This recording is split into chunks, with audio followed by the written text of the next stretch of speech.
गांव के एक कोने में एक बहुत ही पुराना बरगद का पेड़ था।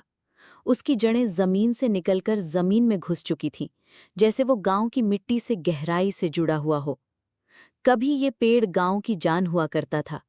सुबह बच्चे उसकी डालियों पर झूलते थे, दोपहर में बुजुर्ग उसकी छांव में किस्से सुनाते थे और शाम को चिड़िया उसकी टहनियों पर लौट आती थीं। लेकिन अब सब बदल गया था। बच्चों के हाथ में मोबाइल आ गया, बुजुर्ग टीवी के सामने चुप हो गए और पेड़ पेड़ अकेला होता गया। दिन बीतते गए, पेड़ की पत्तियां झड़ने लगीं, डालियां सूखने लगीं। उसके आसपास हंसी की जगह अब सिर्फ खामोशी थी। एक दिन शहर से एक लड़का गांव आया, आरव। उसके दादा दादी गांव में रहते थे, पर आरव को गांव में कोई दिलचस्पी नहीं थी। हर वक्त उसका चेहरा मोबाइल की स्क्रीन में गुम था, सोशल मीडिया की स्टोरीज में, गेम के लेवल में और बाहर की दुनिया से बिल्कुल अलग। दादी ने एक दिन धीरे से कहा, बेटा, जरा उस बरगद के पेड़ के नीचे बैठा, वो तुझे कुछ कहेगा।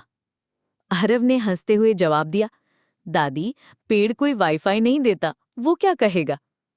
दादी बस मुस्कुरा दी, लेकिन उनकी आंखों में कुछ छुपा हुआ था, शायद एक दबी हुई याद या एक अधूरी कहानी। अगले दिन बेमन से ही सही, आरव उस पेड़ के नीचे जा बैठा। चारों ओर सन्नाटा था, ना कोई हॉर्न, ना कोई नोटिफिकेशन, बस हवा की हल्की सरसराहट और कुछ पुराने झूले।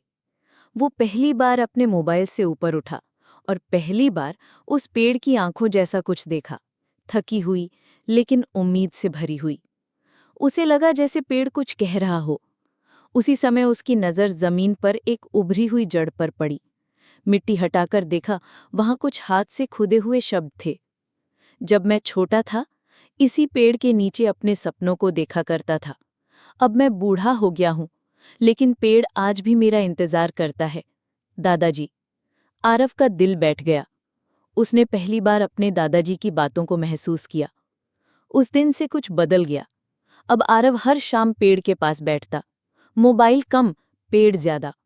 वो अपने दोस्तों को भी लाता, कभी कहानियां सुनने, कभी आंखें बंद करके बैठने। धीरे धीरे पेड़ फिर से हरा होने लगा। उसकी सूखी डालियों पर फिर से चिड़ियां लौट आईं और गांव गांव में फिर से बच्चों की हंसी गूंजने लगी।